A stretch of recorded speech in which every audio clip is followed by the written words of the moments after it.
প্রিয় viewers, welcome to my channel car care pro DIY থেকে। আজকে আপনাদের কিছু কমন প্রবলেম দেখাবো।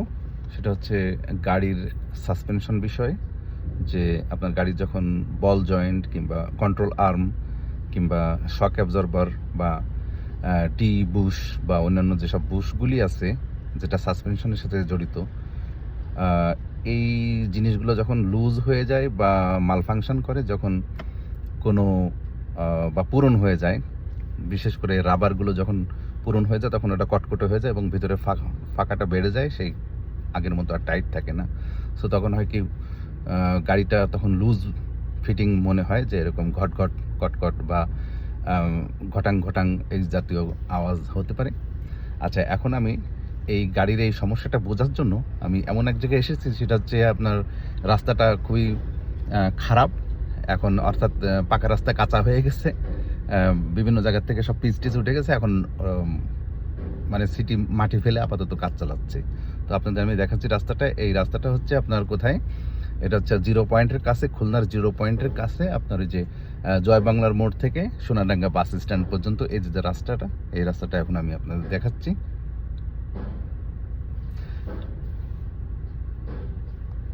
এই অবস্থায়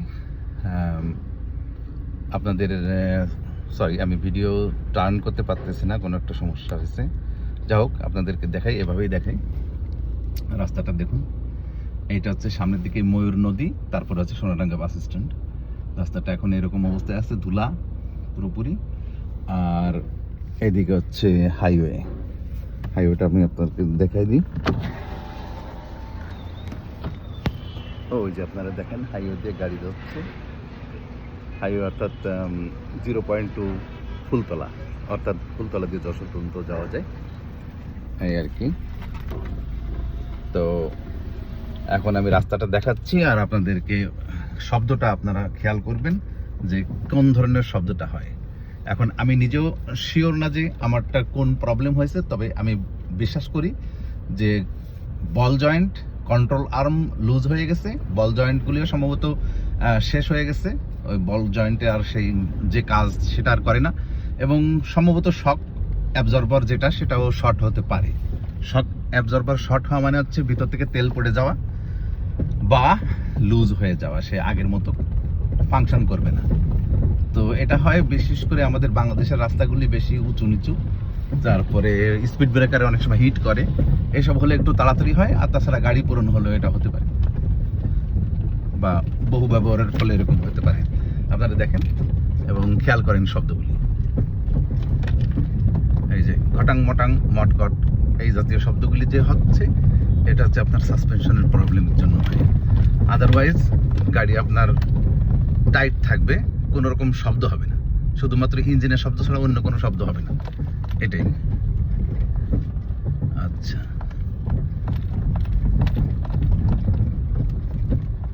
আচ্ছা, আমি শব্দটা আরো ভালো করে বোঝার জন্য এসি বন্ধ করে দিই, তাহলে শুনতে পারবেন।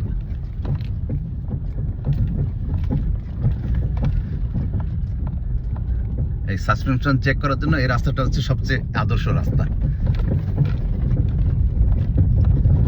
আমি এখান থেকে চলে যাব, গিয়ে আমার সামনেই মেকানিকের ওখানে ওপেন করব গাড়ি, কারণ হচ্ছে আমার গ্যারেজে কার লিফটার নেই, সুতরাং গাড়ির নিচে গিয়ে কাজ করার সুবিধা নেই। সেজন্য আমি এই কাজের জন্য মেকানিকের কাছে যাচ্ছি। মেকানিকের কাছে গিয়ে আপনার ভিডিওর দ্বিতীয় অংশ দেখাবো, যে কি কি খুললাম এবং কি কি চেঞ্জ করলাম।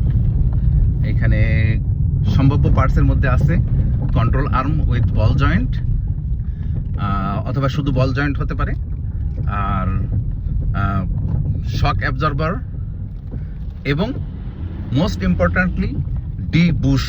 ডি অর্থাৎ ডি এর মতো দেখতে, এক সাইড সমান অন্য সাইড গোল, যে বুশগুলি আছে, বিশেষ করে আপনার যেটা আপনার কন্ট্রোল আর্ম এবং অন্যান্য জিনিসগুলোকে ফিক্স করে রাখে, অর্থাৎ সাসপেনশন এবং গাড়ির বডিকে যার মাধ্যমে সেট করা হয়, সেই বুশগুলি যখন লুজ হয়ে যায় বা শুকনো হয়ে যায়, কটকটে হয়ে যায়, পুরনো হয়ে গেলে কটকটে হয়ে যায়, তখন ভিতরে ফাঁপা মতো হয়ে যায়, যে তখন নড়াচড়া করে, তখন ওই টাইট ভাবে ওইভাবে আর লেগে থাকে না এবং ওইভাবে শক অ্যাবজর্বও করে না। আর আরেকটা হচ্ছে আপনার শক অ্যাবজর্বারের যে আপনার তেলটা অনেক সময় পড়ে যায়, বা তেল না পড়ে গেলেও ওই যে শক অ্যাবজর্বারের যে পিস্টন ওইটা হয়তো আগের থেকে লুজ হয়ে যায় বা ইত্যাদি, আগের মতো তেল ধরে রাখতে পারেন, যে কারণে শক অ্যাবজর্বার আগের মতো কাজ করে না, আগের মতো রেজিস্ট্যান্সটা পায় না, সেজন্য। আচ্ছা, শুনতে থাকুন। এখানে রাস্তায় কাজ হচ্ছে। আচ্ছা, আমি ওয়েট করি ওই গাড়িটা চলে যাক।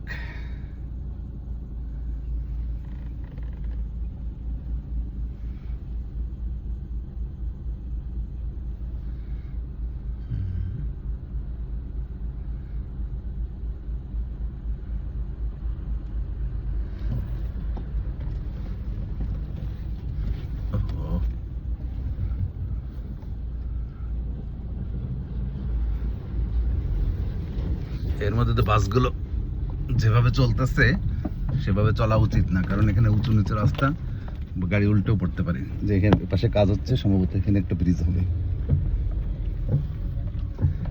এই দেখুন, রাস্তা দেখতে থাকুন। আপনারা যারা এখানকার পরিচিত তারা রাস্তা দেখুন এবং আপনারা চিনতে পারবেন নিশ্চয়ই।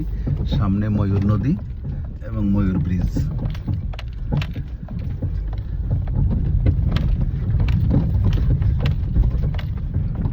ডান পাশে খুলনা ভার্সিটির এরিয়া।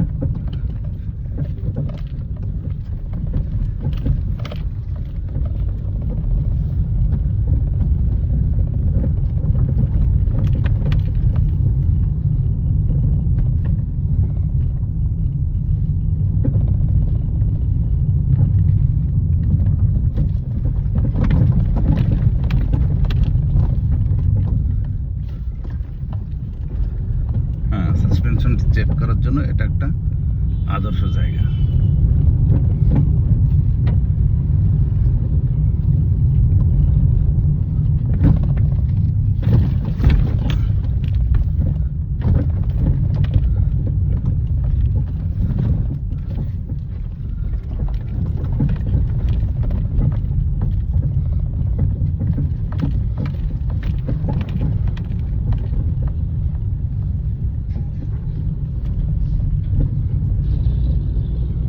এই যে ময়ূর ব্রিজ। তো এই পর্ব এখানেই শেষ করছি। বাকি অংশ অর্থাৎ দ্বিতীয় পর্ব আমি দেখাবো মেকানিকের ওখানে একেবারে পুরো সাসপেনশন খুলে ফেলার পর দেখাবো, এবং কি কি পার্টস চেঞ্জ করতে হলো সেগুলো আপনাদেরকে ডিটেলস বলবো। এই সম্পর্কে আপনাদের ধারণা হবে যে সাধারণত গাড়ির সাসপেনশনে কি কি প্রবলেমগুলো নর্মালি হয়ে থাকে বেশি বেশি। তো ধন্যবাদ, আজ এই পর্বে এখানে বিদায় নিচ্ছি। সবাই ভালো থাকুন।